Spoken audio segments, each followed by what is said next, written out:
Hey there everyone, and welcome to Bill's Retro Gaming Show. Well, I know many of you have seen a lot of the videos going around lately, leaked pictures of prototype cabs from Arcade1up, all kinds of speculation and rumors going around. So I figured I would take a couple of minutes and just pop in and give my 2 cents on some of these leaked prototype images. But one of the things that I also really want to talk about is Arcade1up's social media presence, specifically things like their Facebook fan page. What's going on with that? Have they abandoned it altogether? Are they a part of it at all anymore? Well, we'll dive in and we'll talk about that right after this.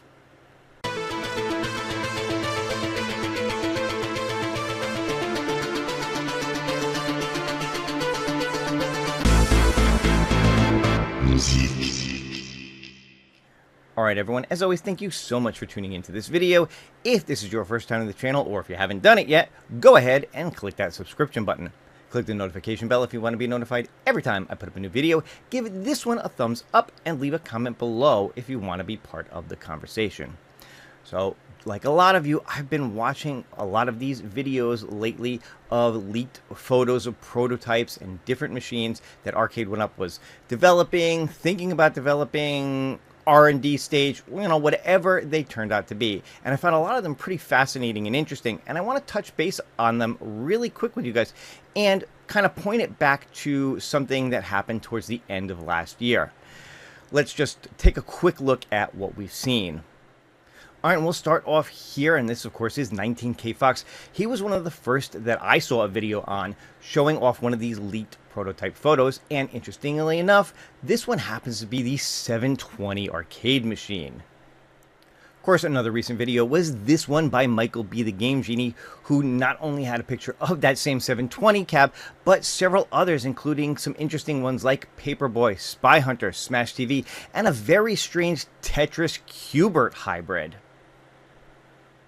And then, of course, here is Moat, Mike of all trades, with what I think is probably the most interesting one that we've seen so far, a 6-player X-Men cab.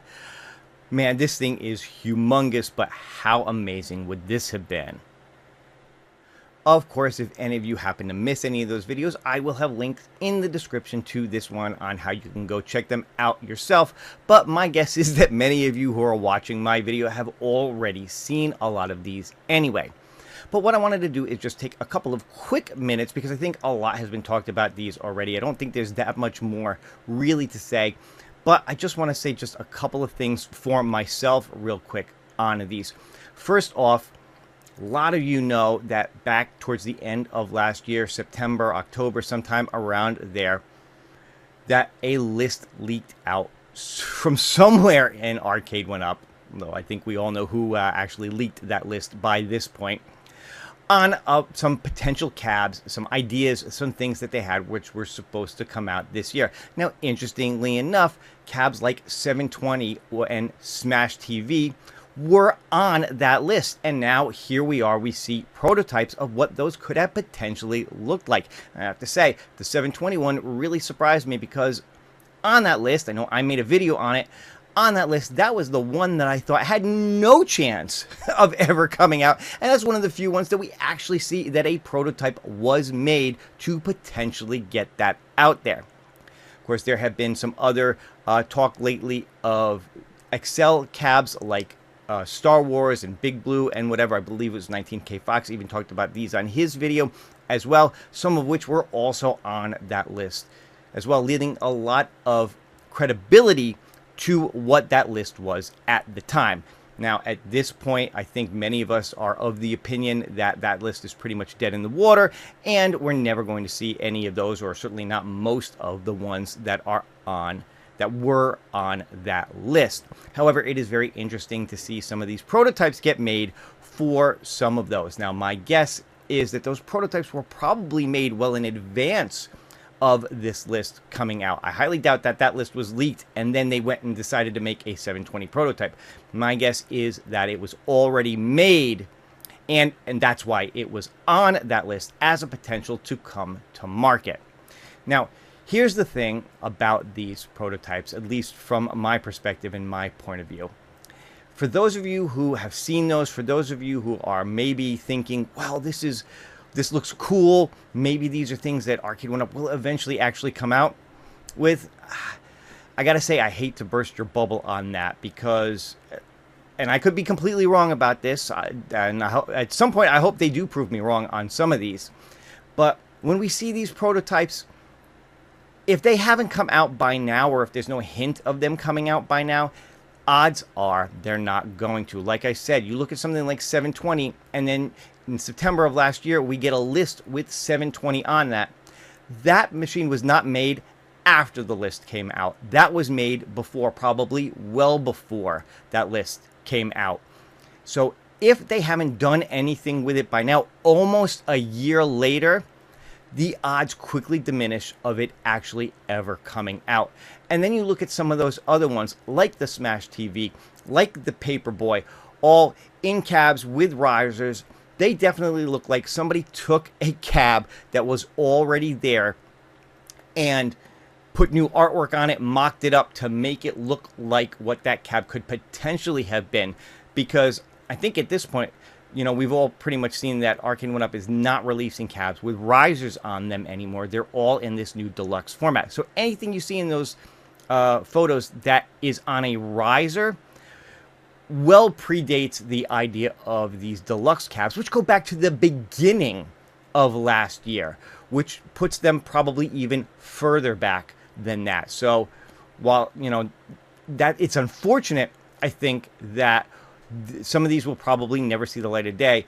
I would have loved that Smash TV, if that would come out in a more updated looking cab, a deluxe format like the Mortal Kombat Deluxe that they put out recently. I think that would be great. Paperboy would be interesting. I'm not sure what else you put on there with the handlebar. Maybe you put some driving, some like motorcycle games on with that, if you can find some from Midway that work with it or whatever. I think they've all got some really interesting potential. But I think as time has gone on, you know, a Spy Hunter sit down, they're not really making sit down cabs anymore. I think as time has gone on, it's proven that these are unfortunately just ideas, concepts that just aren't going to go anywhere. Because I have a feeling that many of these pictures are of cabs that were made 2-3 years ago based on, you know, the cabs that they're currently sitting in. Now that 720 was obviously in a deluxe format, which makes it newer, I think, than some of the others. That X-Men, I don't know where to place that, other than it's sitting next to a Time Crisis cab that's on a riser, which isn't how Time Crisis eventually came out. You know, I don't know. But again, that's interesting too, because that Time Crisis that it's sitting next to is on one with a riser that eventually morphed into the deluxe that we see today. So it's not beyond the realm that something that they prototyped in an older cab design could potentially come out in the newer deluxe or an XL or some kind of format like that. I just wonder, you know, I just don't think that we're going to see the things that we saw there in the same way that they are in those photos. But that's my personal opinion on it. That's my personal take on it. But like I said, it does lend some credibility to that list that came out when you consider, again, 720 Smash TV being on there, having been on that list, and so on and so forth. But I want to move on from that now, and I want to talk about something else, and that is Arcade1up and their commitment to community outreach, social media, things like that, specifically with their official Facebook page. So this right here is the official Arcade1up fan page, and you can see it says endorsed by tastemakers on here. Now, this Facebook page, for those of you who don't know, started out as a deals, mods, discussion, Arcade1up page. It had no official endorsement from Arcade1up. A couple of years ago, they came in, they made a deal with the administrators of this page to turn it into an official page endorsed by them. The idea being that they would have a presence on Facebook officially, that there would be community outreach, that it would be a way for them to interact with the fans, so on and so forth. And I think in the beginning, there was some of that here. But as time goes on, we see less and less involvement with Arcade1up, leading to a lot of people speculating that they've pretty much abandoned this site and there's just zero interaction with Arcade1up officially when it comes to their fan page. So I will tell you that I've done a little bit of digging on this one myself, and it does appear that there is quite a bit of truth to that particular rumor. It does seem like not only has Arcade1up abandoned it, but there's really not as much moderation going on this Facebook page as there has in the beginning. Now, here's the thing. If you're an official site, officially endorsed by a company, then the whole point is to somewhat look out for the best interests of the company. And, there's a lot of ways you can go with this. A lot of people have made complaints with the official AtGames site that they're a little bit too draconian in the way that they police that. Whether you want to say that that's AtGames themselves or the people that they've chosen to put in charge of it. The fact that people are banned, that comments are deleted, and things that have even the slightest bit of negativity to them does feel like it goes a little bit too far into, to one side here. Now, on the other side, you could have what it feels like with this Arcade1up Facebook page, which is it's open season. Anybody can post anything that they want, good, bad, and indifferent, and not much is being done about it. Now, for corporate sponsored Facebook pages, from my point of view, you want to be somewhere in the middle there. You don't want to be so overzealous that you stifle all comments, even if they're negative, because you want your fans to be able to make legitimate complaints that you can address properly. But by the same token, you don't want a site that's a free-for-all where anybody with a grudge to bear can come in and just dump all over your brand. And that's how this Facebook page now seems to be, that anybody can pretty much say anything they want. I'm not saying I'm not calling out moderators here and saying they're not doing their job. I'm saying that it doesn't feel like Arcade1up themselves have any interest in what goes on this Facebook page to really, to enforce that. Let me say it that way, to enforce that, somebody is looking out for them and their brand on it. Now, you add on to the fact that John D., who is a former employee of Arcade1up, is still listed on there as one of the moderators, and that takes it to a whole nother level. If you're a corporate sponsored Facebook page, why do you allow somebody who's no longer with the company, who himself could potentially have a grudge to bear, to have that kind of access to it? So at this point, I think it's pretty much safe to say that Arcade1up has completely abandoned and does not care about their Facebook page.